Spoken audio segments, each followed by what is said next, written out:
मैं आवाज़ दूंगा जनाब नौशाद अली साहब और जनाब मुमताज़ अली साहब से कि वो शमा रोशन करें और इस मुशायरे का बाकायदे आगाज़ हो सके। जनाब मुमताज़ अली साहब और जनाब मुमताज़ अली साहब और नौशाद अली साहब शमा रोशन करते हुए।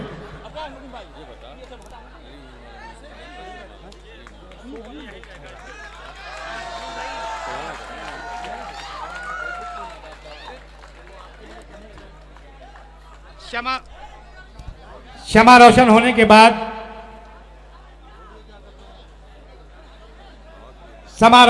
के बाद अब मैं माइक नाज़िम मुशायरा जनाब नदीम फारूक साहब के हवाले करता हूं और नदीम साहब को आपके हवाले करता हूं।